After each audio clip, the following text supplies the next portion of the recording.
देश का सबसे बड़ा सेक्स स्कैंडल जिसमें जेडीएस के प्रज्वल रेवन्ना डिप्लोमेटिक पासपोर्ट लेके जर्मनी भाग चुके हैं। आज मोदी जी ने कुछ कुछ कहा है उनके ऊपर। उन्होंने एक इंटरव्यू में कहा कि ऐसे घटनाओं के लिए राज्य की सरकार जिम्मेवार है। अगर वो कोलकाता के होते तो कोलकाता की सरकार जिम्मेवार होती, बंगाल की सरकार जिम्मेवार होती। अगर वो गुजरात से होते तो गुजरात की जो राज्य सरकार है वो जिम्मेवार होती। और इस केस में अगर वो कर्नाटका के हैं तो कर्नाटका की कांग्रेस सरकार इसके लिए जिम्मेवार है। मैं आपको एक प्रधानमंत्री मोदी जी का एक वीडियो दिखाना चाहता हूं जो उन्होंने पहले 2014 में क्या कहा था और अभी वो क्या कह रहे हैं इंटरव्यू में। देखिए और आप भी समझिए। कोई भी व्यक्ति चाहे वो कितना भी बड़ा क्यों ना हो, अगर वो महिलाओं के सम्मान के साथ खिलवाड़ करता है तो उसे बख्शा नहीं जाना चाहिए। ये तो बहुत बड़ा कॉन्ट्राडिक्शन है भाई। प्रधानमंत्री, एक सवाल है जो कम से कम मुझे ट्रबल करता है, मुझे कहीं ना कहीं ये देखकर तकलीफ होती है। वो है कि जिस तरह का हम एक वाकया देख रहे हैं, Prajwal Revanna member of parliament रहे हैं और जिस तरह के वीडियोस 2976 वीडियोस की बात की जा रही है और वो आदमी भाग जाता है देश से।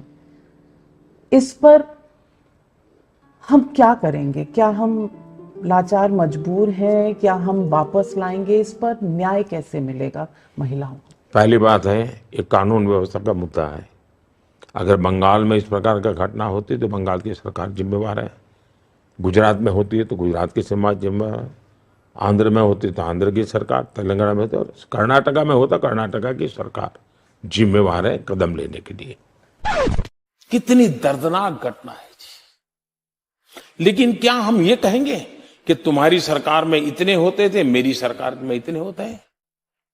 मैं समझता हूं इससे बड़ा गलत रास्ता नहीं हो सकता है। बलात्कार बलात्कार होता है। अगर बंगाल में इस प्रकार का घटना होती तो बंगाल की सरकार जिम्मेवार है, गुजरात में होती है तो गुजरात की समाज जिम्मेवार है, आंध्र में होती तो आंध्र की सरकार, तेलंगाना में होती और कर्नाटका में होता कर्नाटका की सरकार जिम्मेवार है कदम लेने के लिए। मैंने कहा हिपोक्रेसी की भी सीमा होती है। ये ब्लेम गेम काफ़ी टाइम से चलते आ रहा है, चाहे वो कांग्रेस की सरकार हो या फिर बीजेपी की सरकार हो। एक दूसरे पे ब्लेम करना, यही तो हमारा राजनीतिक लोकतांत्रिक देश है और राजनीतिक कार्यक्रम ऐसे ही होता है हमारे लोकतंत्र में। इस विश्व में शर्मसार कर देने वाली एक ऐसी घटना हम सबकी नज़रों में आई, आप सबकी नज़रों में आई, जिसमें प्रधानमंत्री की पार्टी, मोदी का परिवार का एक अभिन्न सदस्य प्रज्वल रेवन्ना भी था। 2900 यौन अपराध के वीडियो, विश्व का सबसे बड़ा यौन अपराध, world's biggest sex crime, Prajwal Revanna, Modi का परिवार, ये भी हम लोगों ने देखा। और हैरानी की बात है कि ये आम गुठली के जो इंटरव्यू चलते हैं, इसमें प्रधानमंत्री माफी नहीं मांगते प्रज्वल रेवन्ना वाले मामले पर। और माफी क्यों मांगनी चाहिए मैं आपको बताता हूं। यह प्रज्वल रेवन्ना जिस पार्टी से संबंधित हैं, उस पार्टी से गठबंधन भाजपा का हो उससे पहले भाजपा के एक वरिष्ठ नेता कर्नाटक के देवराज गौड़ा पत्र लिखकर अमित शाह को सूचित करते हैं कि प्रज्वल रेवन्ना पे इतने गंभीर आरोप हैं। फिर भी गठबंधन होता है, प्रज्वल रेवन्ना जॉइंट कैंडिडेट होता है भाजपा का और जेडीएस का। प्रधानमंत्री प्रचार करते हैं उनके लिए और कहते हैं इस बलात्कारी को वोट दोगे तो मुझे वोट मिलेगा, मुझे मजबूती मिलेगी। यह स्थिति आ गई इस देश के प्रधानमंत्री की। 400 पार का नारा और एक बलात्कारी की सहायता चाहिए अब आपको। और बलात्कारी भी कोई छोटा मोटा नहीं, 3000। सोचकर शर्म आती और घिन आती कि हमारी राजनीति में ऐसे लोग हैं और उनका स्थान है, और वो भी ऐसा स्थान कि मोदी जी के परिवार में स्थान है उनका। रूह कांप जाती है कि जिस देश के राजा को यह कोई इसमें कोई खामी नहीं नजर आती, प्रज्वल रेवन्ना से हाथ मिलाने में कोई खामी नहीं नजर आती, उसके लिए प्रचार करने में कोई खामी नहीं नजर आती, उस राजा की प्रजा में महिलाएं सुरक्षित कैसे रह सकती हैं, मुझे यह बताइए आप। और ऐसा नहीं है कि यह घटना पहली बार हुआ है। जब से बीजेपी की सरकार आई है, हजारों घटनाएं ऐसी हुई हैं जहां पे औरतों को ये सब कुछ सहना पड़ा है। औरतों को न जाने क्या क्या सहना पड़ा है। बिल्किस बानो का केस देख लीजिए, जहाँ पे उनके रेप करने वाले लोगों को रिहा कर दिया गया और रिहा के बाद उनको माला और फूल मिठाइयाँ बांटी गई। हथरस का केस हो, चाहे वो पहलवान महिलाओं को घसीट के मारा गया हो दिल्ली में, ये सारी तमाम चीज़ें हैं जिनको आप नज़रअंदाज चाह के भी नहीं कर सकते।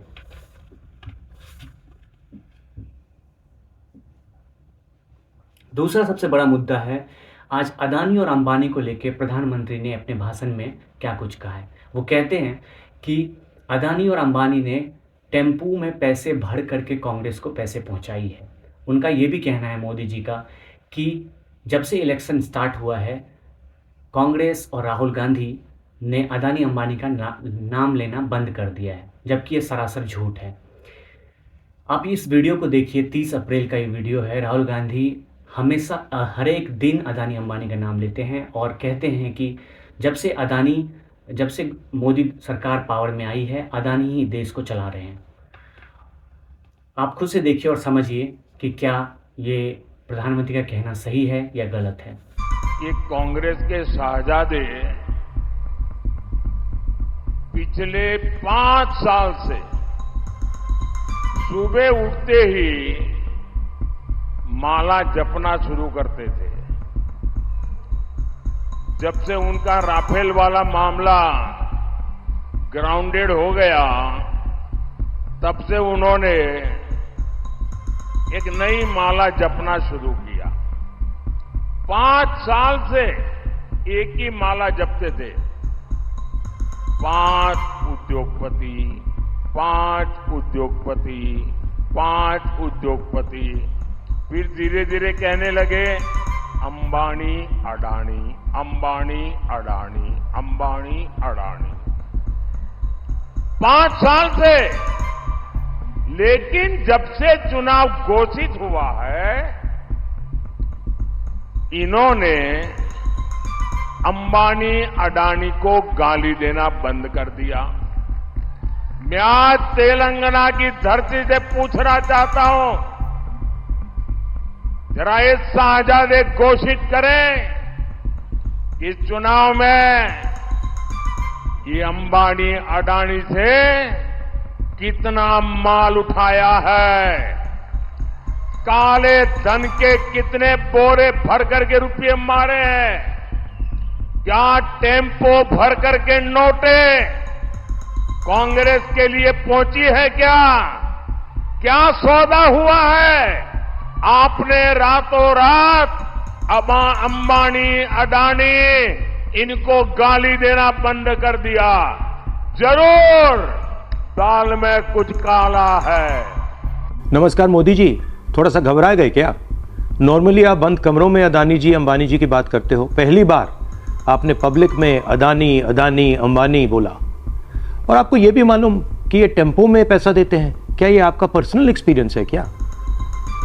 एक काम कीजिए, सीबीआईडी को इनके पास भेजिए ना, पूरी जानकारी करिए, इंक्वायरी कराइए, जल्दी से जल्दी कराइए, घबराइए मत मोदी जी। और मैं देश को फिर से दोहरा के कह रहा हूं, जितना पैसा नरेंद्र मोदी जी ने इनको दिया है ना, उतना ही पैसा हम हिंदुस्तान के गरीब लोगों को देने जा रहे हैं। महालक्ष्मी योजना, पहली नौकरी पक्की योजना, इन योजनाओं के माध्यम से करोड़ों लाखपति बनाएंगे हम। इन्होंने 22 अरबपति बनाए हैं, हम करोड़ों लाखपति। अदानी अंबानी के बाद मोदी जी ने राफेल पे भी एक बात उठाई, बट राफेल का भी उतना मुद्दा गर्म नहीं है, तो उन्होंने ज़्यादा कुछ नहीं कहा। उन्होंने कहा है कि राफेल का मैटर दब जाने के बाद अब ये लोग अदानी अंबानी की बात कर रहे हैं, उसके ऊपर ही उन्होंने बात किया था, बट राफेल को अभी साइड में रखते हैं। अदानी अंबानी को लेकर के राहुल गांधी, प्रियंका गांधी और कांग्रेस के प्रेस कॉन्फ्रेंस में पवन खेरा जी ने तमाम कांग्रेस के नेताओं ने ये कहा है कि ये सरासर झूठ बोल रहे हैं और अदानी अंबानी की बात वो हमेशा से करते आ रहे हैं। अदानी और अंबानी ही हैं जो इस देश को जब से बीजेपी की सरकार आई है चला रहे हैं। सब कुछ अदानी और अंबानी को दे दिया गया है, चाहे वो सड़क हो, बिजली हो, पावर हो, सब कुछ अदानी को दे दिया गया है। तो प्रधानमंत्री का ये कहना सरासर गलत है और झूठ भी है। जिस न्यूज़ 18 चैनल में मोदी जी ने अपना इंटरव्यू दिया था वो अंबानी ग्रुप का है और अंबानी ग्रुप के पे ऐसे आरोप लगाने से क्या अब उनके न्यूज़ एंकर, उनके पत्रकार ये न्यूज़ चलाएंगे अपने चैनल पे कि क्या अंबानी जो है बोरी में पैसे भर करके कांग्रेस को पैसे पहुंचा रही है? क्या कुछ नहीं किया अदानी अंबानी ने मोदी जी के लिए और बीजेपी पार्टी के लिए। अभी देखना ये होगा कि अभी ये या तो चुनाव का रुख बदल रहा है या फिर ये पत्रकार अपने को बचने के लिए क्या कुछ करते हैं, अभी आगे देखना होगा। आज के लिए इतना ही, चलिए नमस्कार।